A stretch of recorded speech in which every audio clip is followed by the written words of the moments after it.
네 장이 있다 그랬는데 아무도 기억이 안 납니까? 창세기 1장, 2장이 죄가 없고요. 요한계시록 제일 끝장 22장과 그 안의 장 21장이 죄가 없습니다.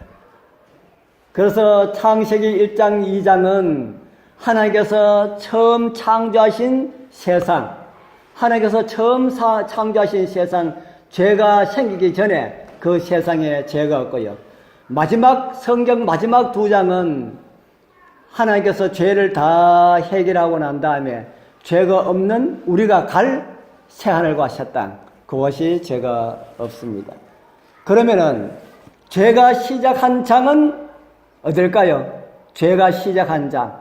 창세기 1장과 2장이 죄가 없다면은 3장이 죄가 시작되지요. 요한계시록 21장과 22장이 죄가 없다면은 죄가 끝나는 장은 몇 장일까요? 요한계시록 21장 전 몇 장요? 20장. 예.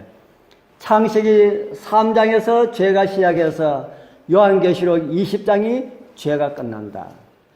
제가 말씀을 드릴 때에 성경을 기록한 그 시기가 약 몇 년이라 했습니까?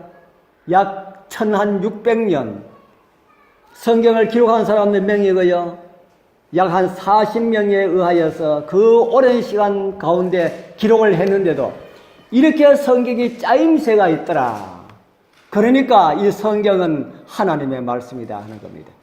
비록 성경을 기록한 사람들은 자기의 사상대로 자기가 보고 느끼고 이런 것을 하나님의 성령의 감동으로 기록했지만은 때로는 받침 틀린 거 있고 때로는 단어가 조금 이렇게 좀 잘못된 이런 것이 있을지라도 계산이 좀 잘못되고 이런 것이 있다 할지라도 성경은 하나님의 감동으로 기록된 하나님의 말씀이다. 이런 사실들을 성경의 통일성과 성경의 짜임새 이런 것을 볼 때마다 우리는 그런 것을 느낄 수가 있습니다. 오늘은 그런 이 성경이 믿을 수밖에 우리를 인도한다. 성경은 믿을 수밖에 없다. 그래서 저는 성경을 보면은 어떤 말씀이라도 다 믿습니다. 어떤 거는 우리의 이해로 어떻게 그런 일이 이런 것이 있지만은 내 이해가 짧아서 그렇지 하나님의 말씀이다 라고 하는 것을 믿게 되는데요. 오늘 우리 같이 그런 내용을 좀 살펴보도록 하겠습니다. 오늘 내용이 정말 참 중요한 그런 내용인데 제가 중요한 걸 빨간 글씨에 떼면 잘 안 보이는 것 같네요. 그죠? 보입니까? 보입니다. 예, 보이면 한번 같이 읽어보겠습니다. 이사야 44장 6절에서 7절. 이스라엘의 시작. 이스라엘의 왕인 여호와, 이스라엘의 구속자인 만군의 여호와가 말하노라. 나는 처음이요 나는 마지막이라. 나 외에 다른 신이 없느니라. 내가 옛날 백성을 세운 이후로 나처럼 외치며 고하며 진술할 자가 누구뇨? 있거든 될 일과 장차 올 일을 고할지어다. 이 말씀이 무슨 말씀일까요? 이 세상에는 신이라고 하는 존재가 많이 있습니까? 없습니까? 신이라고 하는 존재는 인지 몰라도 사람들이 많이 만들어 놨지요. 사람들이 얼마나 많은 신들을 만들어 놨는지 모릅니다. 오늘 우리 목사님 어쩐저게 하신 말씀 가운데 보면 인도는 보면은 소도 신이고 개도 신이고 모든 만물들이 다 신이라고. 그 인도의 힌두교가 가지고 있는 그 교리가 범신론 사상인데 그 범신론은 모든 것이 다 신이라 하는 겁니다.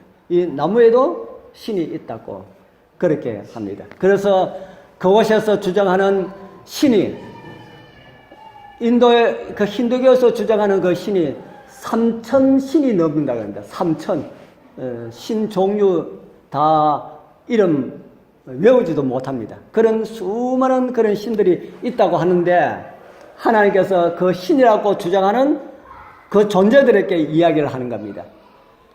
나는 처음이요 나는 마지막이라. 나 외에 다른 신이 없느니라. 내가 옛날 백성을 세운 이후로 나처럼 외치며 고하며 진술할 자가 누군요? 진술이라는 것은 장래일을 말한 이런 존재가 누군요? 있거든. 이야기 한번 해봐라. 앞으로 될 일과 장차 올 일을 한번 이야기해봐라. 이야기해보고 너희들도 나처럼 그렇게 이야기를 한다면은 아마 신이라 하는 것을 내가 인정할 것이다. 이렇게 하나님께서 말씀을 하고 계십니다. 그 다음에 또 말씀 가운데 이런 말씀이 있어요. 너는 옛적 일을 기억하라. 나는 하나님이라. 나 외에 다른 이가 없느니라. 나는 하나님이라. 나 같은 이가 없느니라. 내가 종말을 처음부터 고하며 아직 이루지 아니한 일을 옛적부터 보이고 이르기를 나의 모략이 설 것이니 내가 나의 모든 기뻐하는 것을 이루리라 하였노라. 사람에게는 미래를 아는 능력이 있습니까? 없습니까? 사람에게는 미래를 아는 능력이 없어요. 그런데 어떤 사람들은 미래를 아는 능력이 있다고 합니다. 그런 사람들을 가지고 소위 무슨 말을 합니까? 예언가다 하죠. 예언가. 우리 여러분들 주변에는 예언가 없습니까? 앞날을 이렇게 맞춘다고 하는 사람들 없습니까? 그런 사람들 가지고 우리 궁금하면은, 답답하면은, 여기 앉아 계신 분들은 그런 일이 없지만은 이 밖에 있는 사람들은 답답하면은 궁금하거든. 어떻게 될까? 어떻게 될까? 끙끙하다가 도저히 안 돼 가서 한번 가서 물어보고 오자 해가지고 갑니다. 누구한테 갑니까? 누구한테 가더라고요? 점쟁이한테 가잖아요. 그러니까 점쟁이는 뭐 아는 것처럼 보입니까?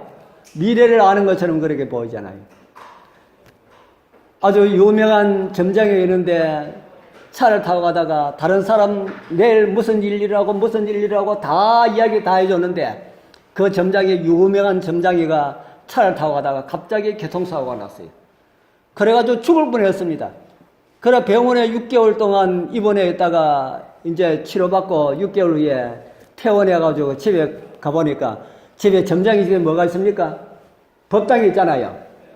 법당을 보니까 화가 이빨이 나는 거예요. 화가 나는 거예요. 왜 화가 날까요? 다른 사람은 다 점쳐가지고 뭐 피해라 하고 다 해줬는데 왜 나는 당했나 이겁니다. 그러면서 법당 안에 들어가서 거기에 차려나는 법당 신들한테 이야기합니다. 너가 도대체 뭐야? 왜 다른 사람한테는 그렇게 가르쳐주고 왜 나는 사고 나도록 이렇게 해서 나 오늘부터 너 안 믿는다. 그렇게 이야기할 만합니까? 그렇게 하고 난 다음에 그 법당 안에는 그 몽땅 꺼내가지고 밖에 갖다 놔놓고 다 모아놔놓고 불사질을 해버렸어요. 점장이가 어떤 사람인지 여러분들 속속 깊이 잘 모릅니다. 저는 점장이를 아주 가까이에서 대해봤기 때문에 속속 깊이 잘 알아요. 점장이를 이제 회심시키기 위해 가지고 많은 이야기도 해봤고 이래 했기 때문에 아주 잘 압니다.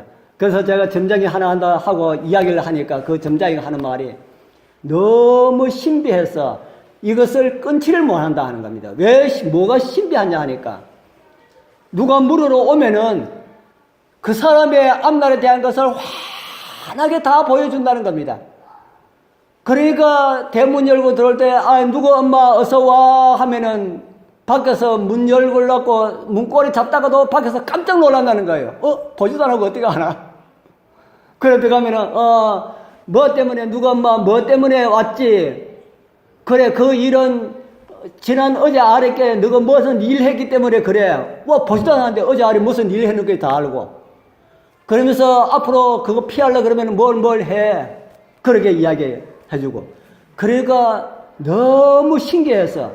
그래서 그런 점장이는 그런 경험을 다 하는 겁니다. 그래서 그런 경험을 한 사람이 자기 신을 섬기는 걸 다 불태보고 나니까 어떤 마음이 들까요? 겁이 나는 겁니다. 큰일 났다. 내가 화가 나가지고 다 태우긴 태웠지만은 요거 틀림없이 신은 있는데 나를 해꾸자면 어떻게 할까? 이게 겁이 나가지고 이제 덜덜 떨리는 겁니다. 이거 어떻게 하면 좋지? 그러다 가만히 생각하니까 교회 다니는 사람은 괜찮더라 해가지고 가까운 곳에 우리 교인이 있었어요. 그걸 우리 교인한테 가서 내가 큰일 났다. 우리 집에 내가 법당에 있는 거 다 태우고 내가 어떻게 하면 좋을까?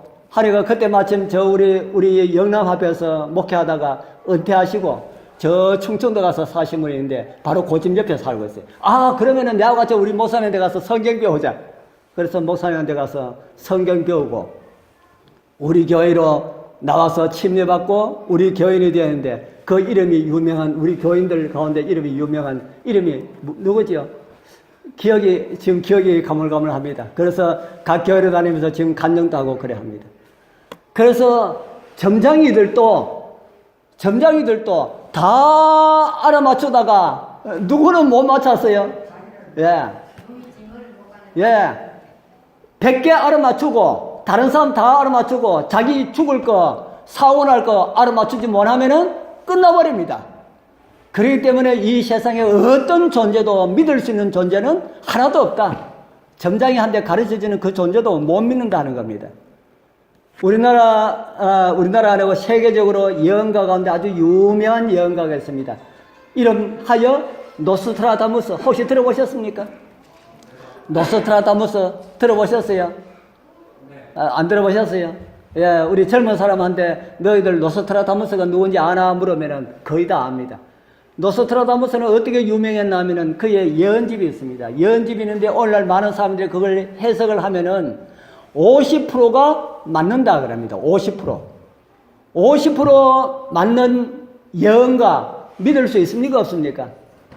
50% 맞는 예언가한테 믿고 물을 수 있어요? 없어요? 아, 큰일 납니다.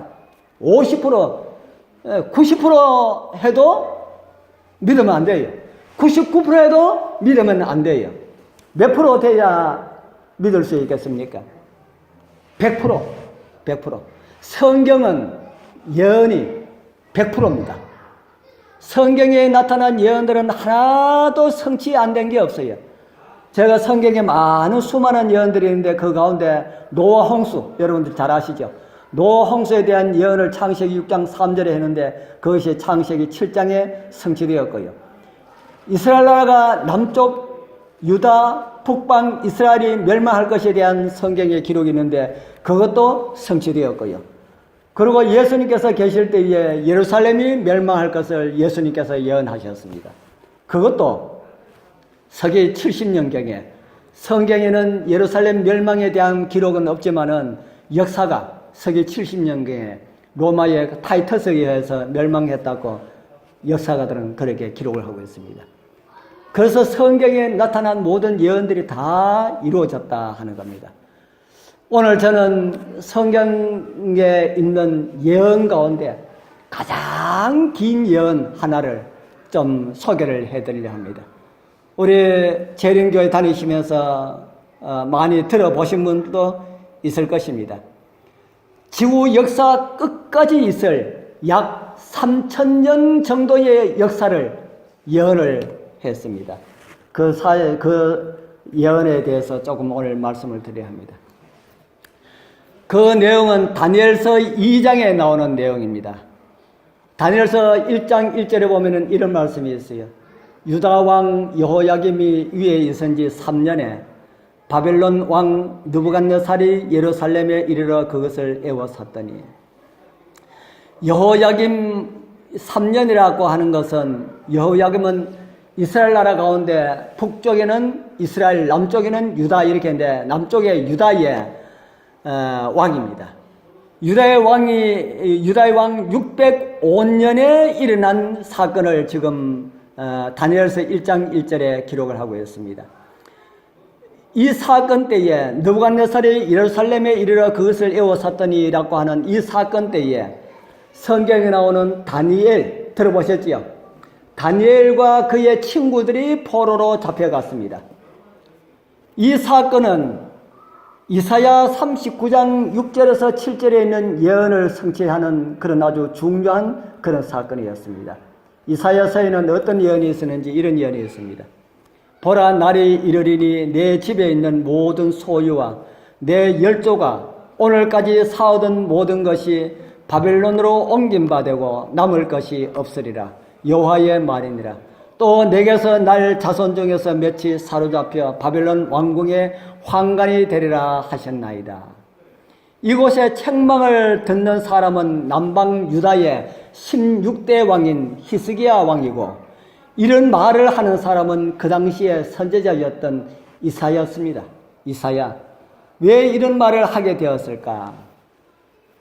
우리 여러분들이 아시는 분은 아시지만은 히스기야 왕이 죽을 병에 걸렸습니다. 죽을 병에 걸렸을 때에 여러분들 죽을 병에 선지자가 와가지고 왕이시여 죽을 병에 걸렸습니다. 이제 얼마 못 삽니다. 이제 집을 준비하십시오. 이렇게 이야기하면은 여러분들 아이고 예 알겠습니다. 죽지요. 이렇게 하시겠어요? 살려달라 그러겠어요? 우리 여러분들 같으면 뭐라 하겠습니까?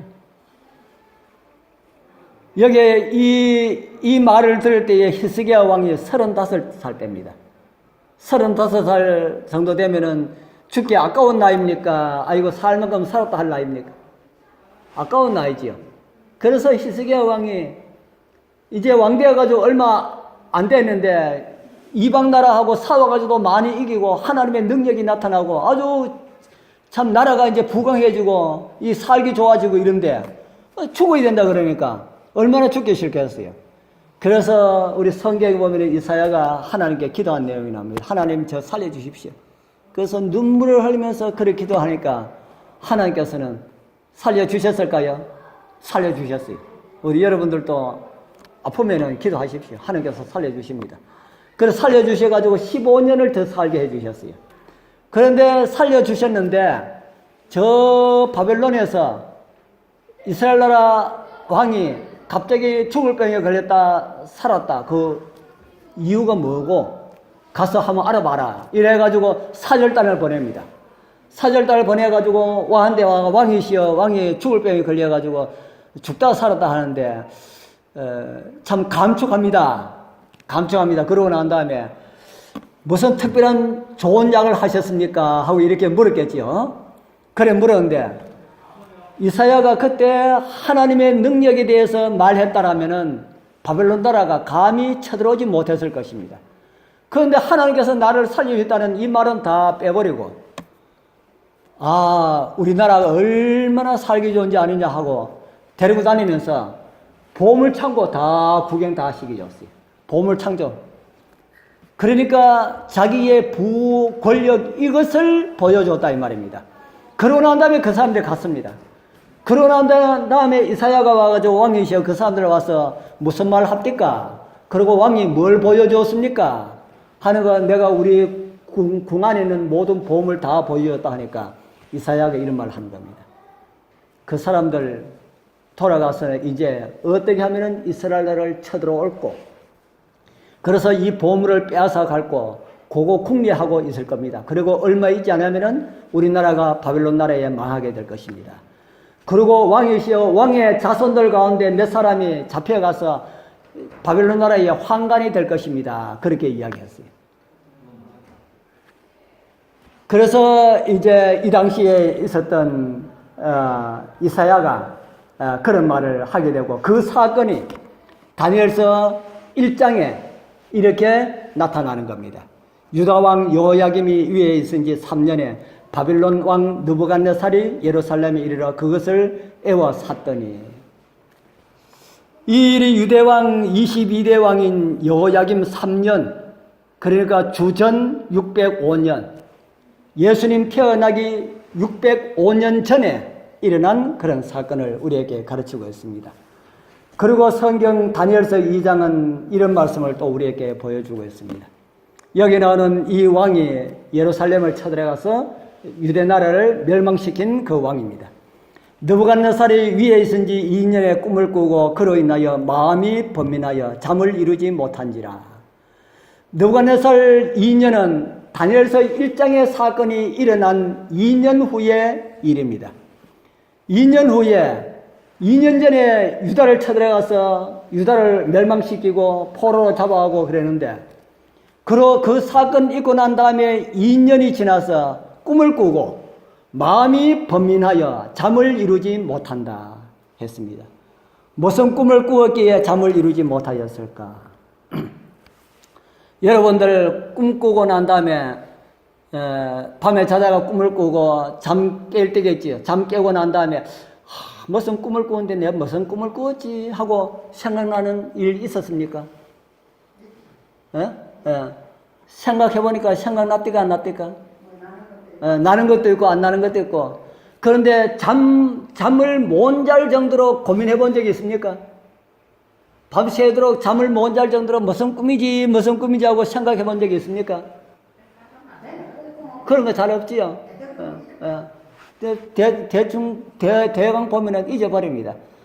꿈에 대해서 여러분들 꿈꾸고 난 다음에 생각하지 마시고 저녁에 주무실 때 하나님이셔 나쁜 꿈 꾸지 않게 해주시고 꿈을 꾸더라도 잊어버릴 수 있도록 해주십시오 하고 이렇게 기도하십시오. 꿈 꾸고 난 다음에 꿈에 대해서는 잊어버리는 것이 가장 좋습니다. 왜냐하면은 옛날에는 다니엘 시대는 꿈을 통하여서 하나님께서 말씀해 주셨는데 오늘날은 꿈을 통하여 말씀해 주지 아니하시고 성경을 통하여 말씀해 주십니다. 그래서 하나님이시여 꿈에 내한테 어떤 말씀해 주십시오 이렇게 기대하고 잠을 자면은 꿈을 통하여서는 하나님께서도 역사하시지만은 누구도 역사할까요? 꿈에 누구도 역사할까요? 사단도 역사합니다. 사단. 그렇기 때문에 우리는 머리가 둔하기 때문에 꿈을 꾸고 이것이 하나님께서 나에게 주신 꿈인지 사단이 나에게 주신 꿈인지 주신 게 아니죠. 사단이 나에게 준 꿈인지 우리는 모른다 이 말입니다. 사단이 나에게 준 꿈이라 할지라도 우리는 생각하기를 뭐라고 생각할까요? 하나님께서 나에게 주신 꿈이야. 이렇게 생각하기가 쉽다 이겁니다. 그래서 잘못하면은 사단이 준 것을 가지고 하나님께서 준 것이다. 그렇게 생각하고 하기가 쉽기 때문에 우리는 꿈에 대해서는 하나님이시여 나쁜 꿈 꾸지 않게 해주시고 꿈을 꾸더라도 그 꿈 아침 되면은 잊어버리게 해 주옵소서. 이렇게 하는 것이 가장 좋다 이 말입니다. 그런데 이곳에 나오는 느부갓네살 왕도 꿈을 꾸고 잠이 오지 않아요. 무슨 꿈을 꾸는데 이것이 무엇일까? 그렇게 생각해도 도저히 알 수가 없으니까 아침에 일찍 이제 대신들을 부르는 겁니다. 내가 어쩐지 꿈을 꾸는데 무슨 꿈을 꾸는지 모르겠다. 너희들 좀 맞춰봐라. 압니까 모릅니까? 꿈꾼지도 모르는데 어떻게 다른 사람을 이해합니까? 아니 임금이시여 그걸 말로 갑니까? 꿈은 임금이 꾸는데 우리 보고 알아맞추라니까 그게 무슨 말입니까? 너희들은 내가 꿈 이야기를 해주면 너희들이 해석을 잘 하지 않았느냐? 그런데 해석을 할 줄 안다면은 내가 꾼 꿈도 무슨 꿈인지 알아맞혀야 된다. 그래야만이 해석을 해준다는 말이 참말인지 내가 무슨 꿈을 꾸는지 그것도 너희들 모르면서 해석해 해준다는 말 너희들 전부 거짓말 아이가. 그렇기 때문에 너희들은 다 죽어야 된다. 그래서 그 나라의 박사들, 술객들, 정장이들 다 죽이라 했습니다. 그래서 전부 다 죽게 되었어요. 그래서 칼을 들고 누구 죽이러 가나 하면은 다니엘을 죽이러 갔습니다. 왜 다니엘을 죽이러 갔나 하면은 다니엘은 그 이웃 나라에서 포로로 잡았는데 그 나라의 최고의 학교에 들어가서 최고의 학문을 공부하고 있었어요. 그 나라의 최고의 학문이 뭐냐 하면은 술사, 술객, 점장이를 배출하는 학교입니다. 그러니까 그곳에는 학생 전부 다 장래 뭡니까? 장래 점장이라. 그리고 다니엘도 그 가운데 한 명이기 때문에 다니엘도 죽어야 되었습니다. 그래서 다니엘한테 목을 내놔라 하는 겁니다. 칼 들고 가서. 왜 제가 죽어야 합니까? 하니까 나도 모르겠다. 우리 임금이 어쩐지 꿈을 꾸고 꿈을 못 맞추기 때문에 다 죽이려 했다 하는 겁니다. 좀 더 자세하게 이야기해 주십시오 하니까 이제 그 이야기를 다 해주는 겁니다. 그러니까 다니엘이 가만히 생각하니까 기가 막히거든요.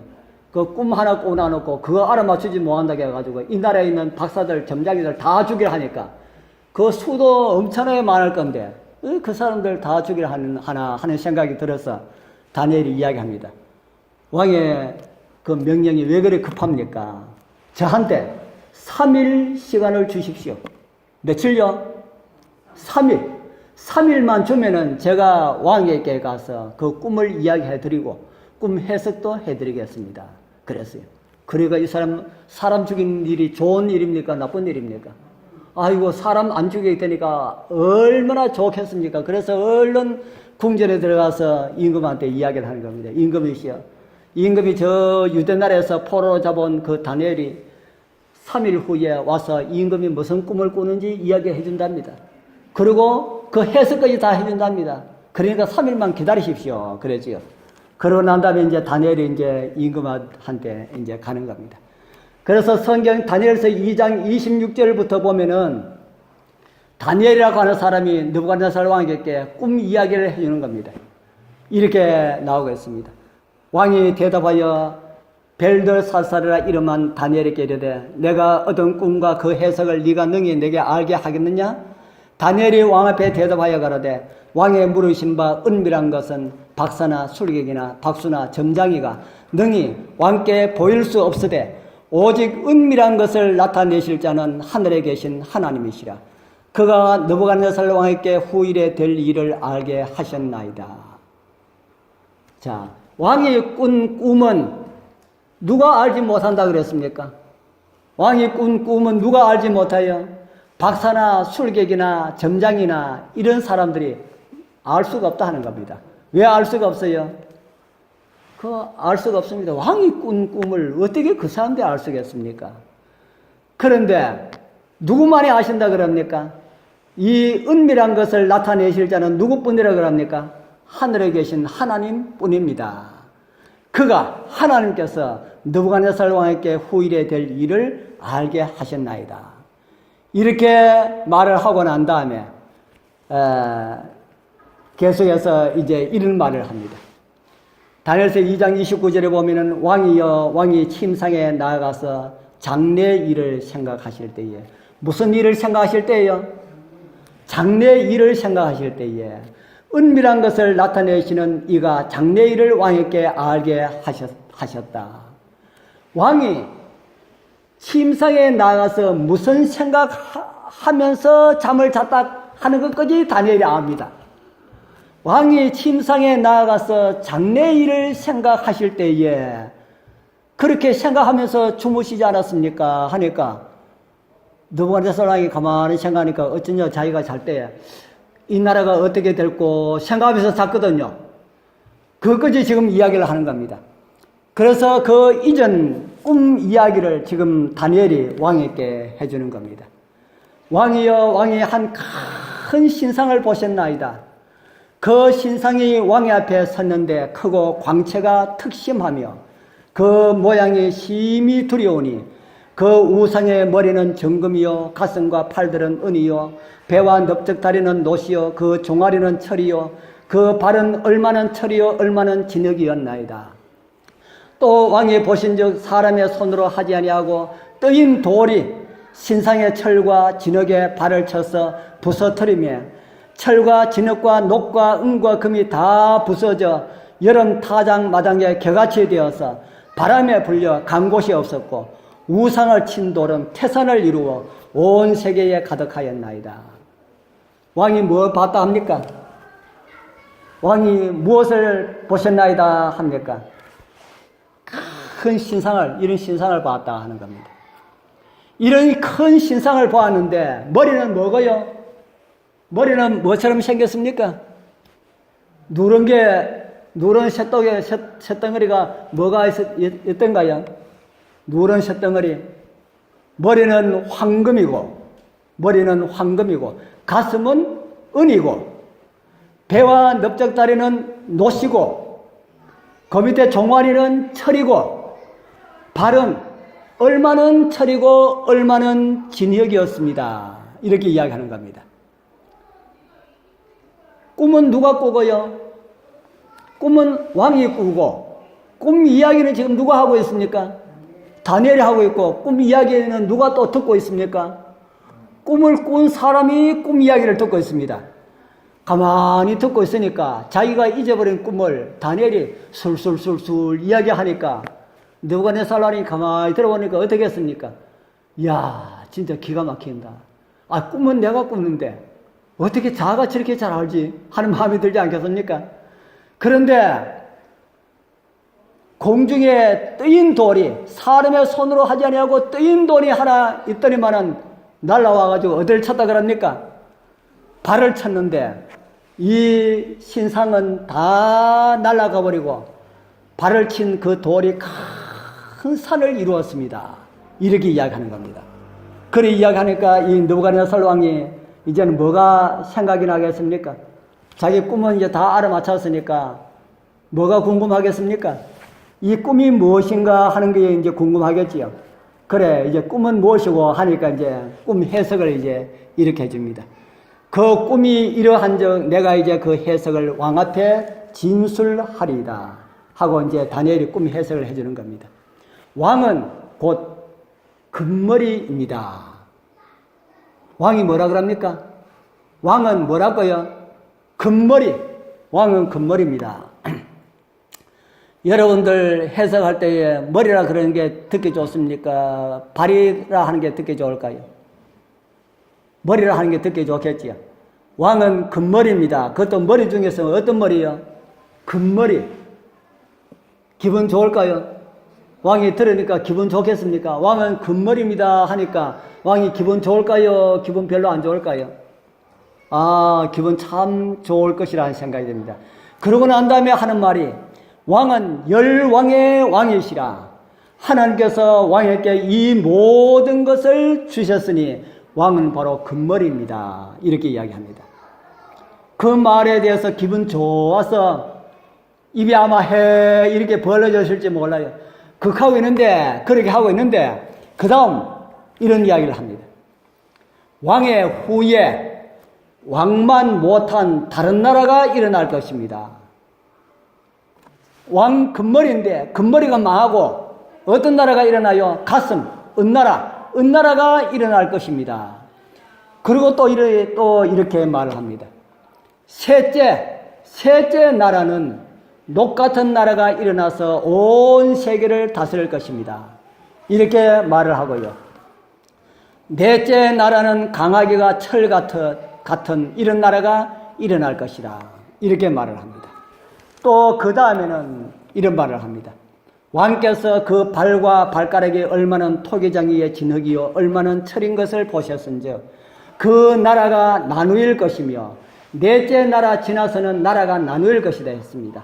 나누일 것이며 왕께서 철과 진흙이 섞인 것을 보셨은즉 그 나라가 철의 든든함이 있을 것이나 그 발가락이 얼마나 철이요 얼마나 진흙인즉 그 나라가 얼마나 든든하고 얼마나 부서질 만한 것이며 철하고 흙하고 쇳덩어리는 꽁꽁 묶어 놓으면은 이렇게 뭉쳐 놓으면은 잘 깨집니까? 안 깨집니까? 안 깨지잖아요. 여러분들 밖에 가서 진흙을 똘똘 뭉쳐가지고 굿을 만들어가지고 구르면은 잘 깨질까요? 안 깨질까요? 그거는 잘 깨집니다. 그러니까 이 발가락 시대에 열 나라로 나눠질 때는 어떤 나라는 그렇게 강하고 철처럼 쇠처럼 강하고 어떤 나라는 흙처럼 건드리면은 부서질 그런 것 같은데 이제 계속해서 34절에 이렇게 이야기합니다. 그 부서질 만한 그런 나라가 그대로 있을 때에 이 열왕의 때에 하늘의 하나님이 한 나라를 세우실 것이다. 부서질 것 같으면서도 부서지지 아니하는 나라들, 그런 나라들이 존재하고 있을 때에 하늘의 하나님이 한 나라를 세우시리니 이것은 영원히 망하지도 아니할 것이요 그 국권이 다른 백성에게로 돌아가지도 아니할 것이다. 이렇게 말을 하고 있습니다. 이 예언이 어떻게 일어났는지 어떻게 성취되었는지 제가 성경과 역사를 통해서 좀 이야기를 해드리려 합니다.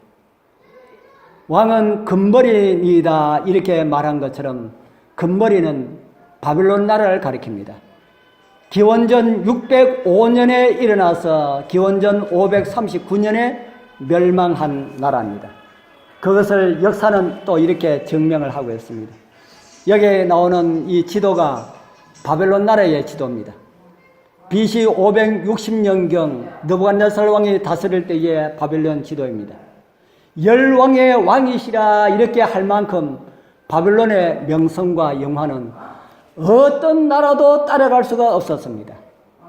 독일의 고고학자 콜데바이로 가는 사람이 9년에서 1917년까지 18년간 고대 바벨론 유적을 발굴 사업을 시작해서 그것을 끝을 내었는데 그 모습이 드러났습니다. 이것은 그때에 그걸 파헤쳐 가지고 그걸 상상해서 그린 그림입니다. 이 바빌론 성은요, 유프라데스라고 하는 강 위에 이 성이 있었는데 성벽은 3.6m, 성벽이 3.6m.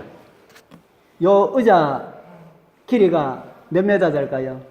한 4m 정도 될까요? 예. 성벽 넓이가 3.4m.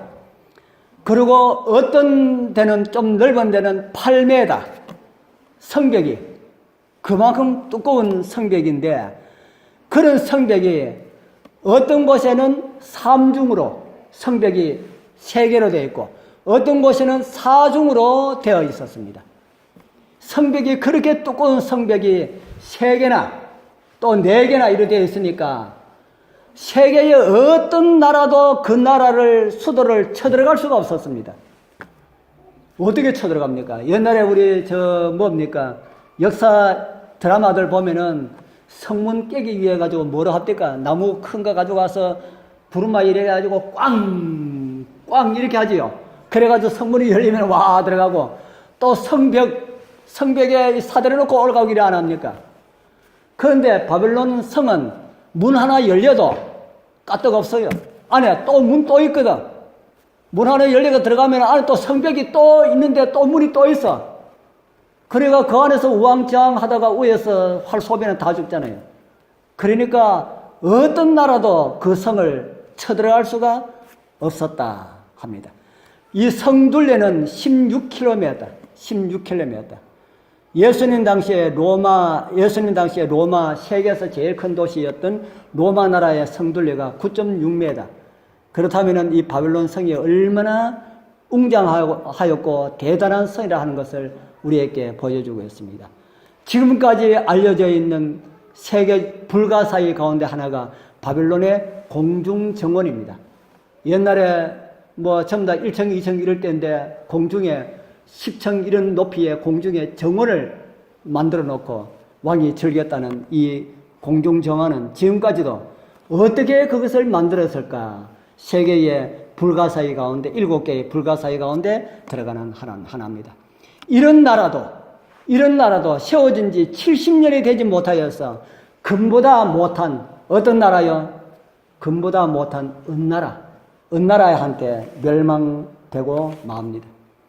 그래서 두 번째 생겨나게 된 이 은나라는 페르시아 나라를 가리킵니다. 페르시아 나라는 539년에 주전 539년에 바빌론을 멸망시키면서 세계 무대에 섰습니다. 그런데 이 나라도 얼마 되지 못하고 멸망하고 맙니다. 이 페르시아 나라에 대해서 또 세계 역사는 지도를 이렇게 그리고 있습니다. 바벨론 나라가 점령하고 있던 대부분의 지도를 페르시아 나라가 다 그대로 다 점령을 했습니다. 그런데 셋째는 녹 같은 나라가 일어나서 온 세계를 다스릴 것이며 했지요.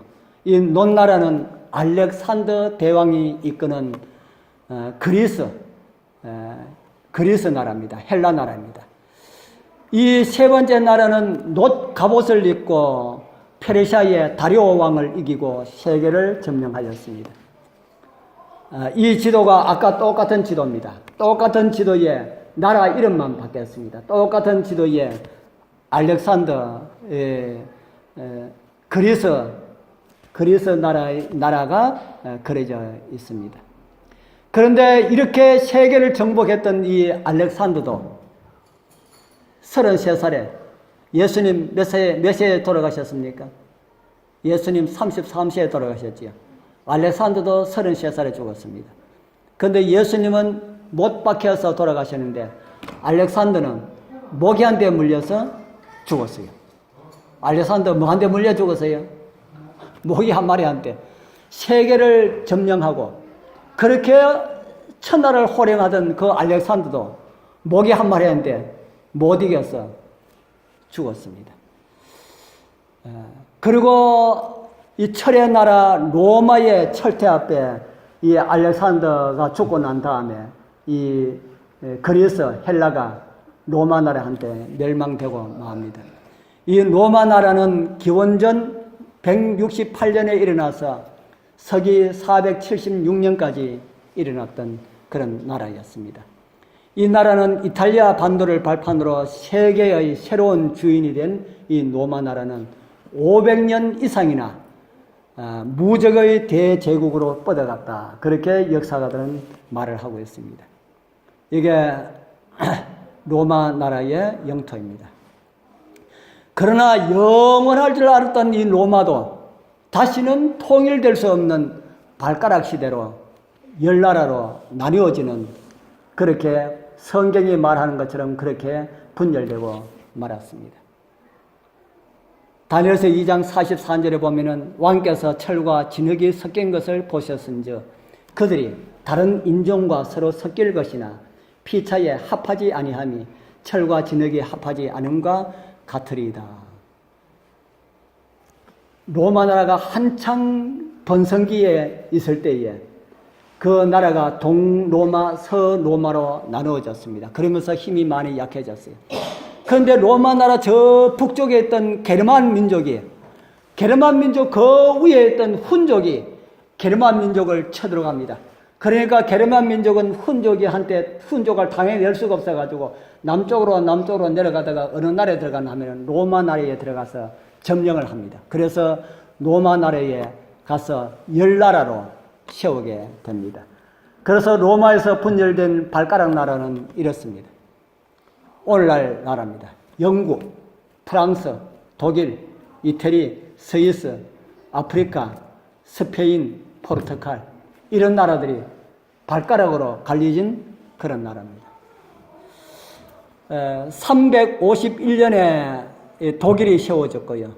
같은 해에 프랑크가 세워졌고 오늘날 프랑스가 세워졌고 406년에 오늘날 스위스가 세워졌고 또 같은 해에 오늘날 포르투갈이 세워졌고 또 같은 해에 오늘날 아프리카가 세워졌고 408년에 스페인이 세워졌고 409년에 앵글로색슨 오늘날 영국이 세워졌습니다. 그리고 453년에 오늘날 이탈리아가 세워졌고 같은 해에 롬바드가 세워졌는데 이탈리아하고 합병이 되었습니다. 그래서 이렇게 발가락처럼 이렇게 나누어지게 되었다.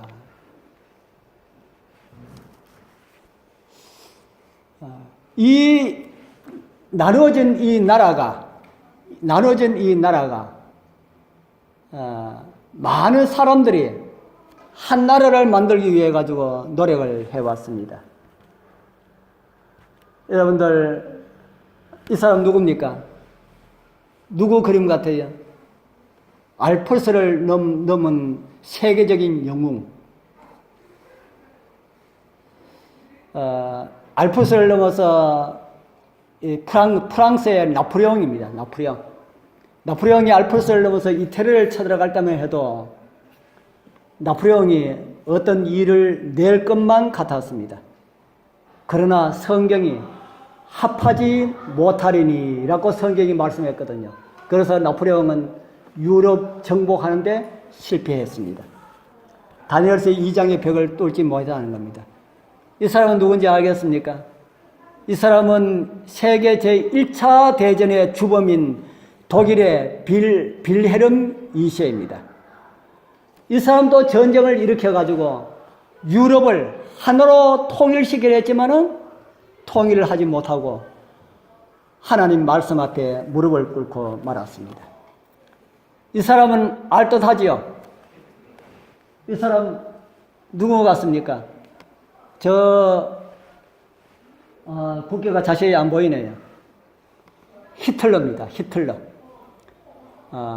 독일이 참 모설짓을 많이 했지요. 세계 제1차 대전도 주범이 독일이고 세계 제2차 대전도 주범이 독일입니다.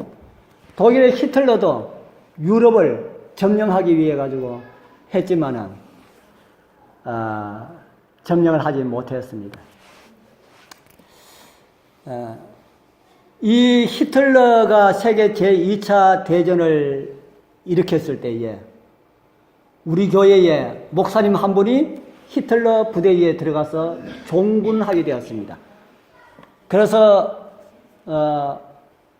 총을 주니까 이 목사님 이름이 하젤이라고 하는 목사님인데 총을 주니까 저는 총을 받지 않습니다. 그랬어요. 뭐 총도 받지 않은 사람이 전쟁터에서 군인이 전쟁을 해 받아. 저는 총 받지 않아도 전쟁을 할 수 있습니다. 그래가지고 공병부대에 예속되었습니다. 보통 총 들지 않는 사람은 위생병으로 가는데 이 사람은 공병부대에 예속이 되었는데 그렇게 많은 포탄이 쏟아지고 총알이 비어서 쏟아지는데도 옆에 사람들 다 죽어도 하젤 목사님은 총알이 목사님을 피해가더라 하더랍니다. 그래서 같이 전쟁하는 사람이 전부 다 하젤 목사님 곁에 있으려고 그러더랍니다. 그래서 그렇게 전쟁을 하게 되는데 어느 날 전쟁을 마치고 숙소에서 자고 있는데 누가 문을 두드렸습니다.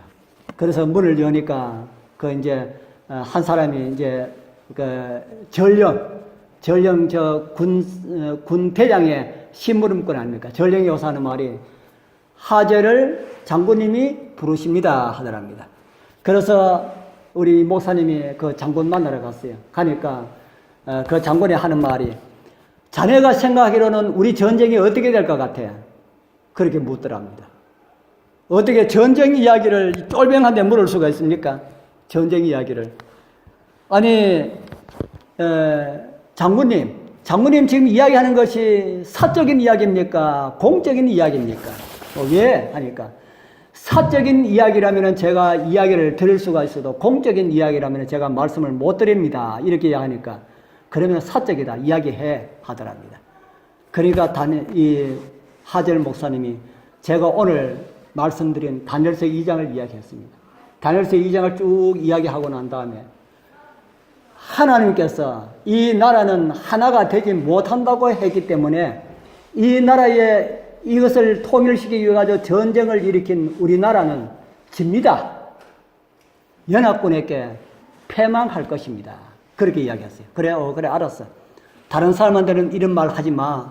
가 해가 그날 잤습니다. 그 전날 또 자려고 하는데 또 불렀어요. 또 갔더니만은 이번에는 별자리가 수두룩이 앉아 있는 겁니다. 하젤 자네 어제 저녁에 나한테 했는 이야기 오늘 이 장군들 앞에서 다시 이야기해. 그래서 또 물었습니다. 장군님, 저에게 사적인 견해를 묻는 겁니까? 공적인 것을 묻는 겁니까? 사적인 것을 이야기하니까 마음 놓고 이야기해야 하더랍니다. 그래서 그 수많은 별자리들 앞에 다니엘 2장을 또 이야기했습니다. 하나님께서 바빌론부터 망하고 이렇게 열 나라로 나뉘어지는데 이 열 나라로 있을 때 하나님께서 한 나라를 세우셨는데 했는데 어떤 사람도 이 나라를 하나로 합칠 수가 없습니다. 그렇기 때문에 우리나라는 집니다. 했어요. 그래서 전쟁은 연합군에 승리하고 이 독일은 패망했습니다. 그래서 하젤 목사님 또 연합군에게 포로되어가 잡혀갔어요. 잡혀가지고 나중에 이제 재판하는데 이렇게 보니까 하젤이 있거든요. 하젤을 이제 불러와가지고 당신 전직이 뭐요? 하더랍니다. 저 전직이 목사입니다. 목사가 왜 전쟁터에 왔어? 전쟁에 나오라 그러니까 나왔습니다. 그러니까 당신이 여기에 서류 있지 않습니까? 하젤 목사와 관련된 그 서류에 보니까 뭐라 써놨나 하면은 우리 독일이 전쟁에서 이기거든 하젤을 사형에 처해라. 그렇게 서류가 있다랍니다. 그래서 당신 도대체 무슨 잘못을 했는 일이 있기 때문에 사형에 처하게 했느냐 하니까 저는 장군들 앞에 다니엘 2장을 설명한 죄밖에 뿐입니다. 그리고 하나님께서 금하시는 이 전쟁을 일으킨 우리나라는 지게 될 것입니다. 라고 이야기한 것 뿐입니다. 그렇게 이야기했어요. 그러니까 그 연합군에서 이 하젤 목사님을 석방을 시켰는데 하젤 목사님이 거기서 석방이 되어가지고 미국으로 건너와서 남은 평생 우리 교회 목사님으로 계시고 그 아들도 목사로 있는데 그 하젤 목사님은 지금 돌아가시고 그 아들 목사님은 아직까지 우리 교회 목사님으로 계십니다. 그래서 하나님께서 한 이런 일들은 어떤 사람도 합칠 수가 없다 합니다. 그런데 사단은 합칠라 그럴 거요? 사단도 그냥 둘까요? 사단은 어떤 일이 있어도 이걸 합치려고 노력합니다. 그래서 힘으로 안 되니까 여기 뭔지 압니까? 요 깃발 무슨 깃발인지 혹시 아십니까? 잘 모르시겠지요? 여러분들 유럽 경제 공동체라고 하는 거 들어보셨습니까? 유럽 경제 공동체. EU, EC라고 하는 거 안 들어보셨지요? 유럽이 힘으로는 안 되니까 경제로 우리가 하나로 묶자 해가지고 경제 공동체가 되어가지고 지금 유럽의 통합 대통령도 선출되고 국회도 선출되고 돈도 하나로 그래 하고 있습니다. 그래 하는데 작년입니까? 재작년입니까? 영국이 우리는 못하겠다 하고 탈퇴를 했지 않습니까? 왜냐하면은 이것이 하나로 뭉쳐지면은 뭐가 거짓말이 됩니까? 경제 공동체든지 무엇이든지 간에 다 이렇게 유럽 연합이 하나로 되어버리면은 뭐가 거짓말이 되나 하면은 다니엘서 2장이 거짓말이 된다 하는 겁니다. 그래서 다니엘서 2장은 하나님의 말씀이기 때문에 세계 어떤 사람이라 할지라도 유럽을 통합시킬 수가 없다. 성경은 이야기를 합니다. 우리 마지막으로 한번 읽어보고 마치도록 하겠습니다. 이 열왕의 때에 시작. 이 열왕의 때에 하늘의 하나님이 한 나라를 세우시리니 이것은 영원히 망하지도 아니할 것이요 그 국권이 다른 백성에게로 돌아가지도 아니할 것이요 도리어 이 모든 나라를 쳐서 멸하고 영원히 설 것이라. 뜨인 돌로 상징된 나라는 하나님의 나라입니다. 언제 이 나라가 세워지게 될까요? 언제 이 나라가 세워지게 될까? 그 내용은 이 열왕의 때입니다. 언제입니까?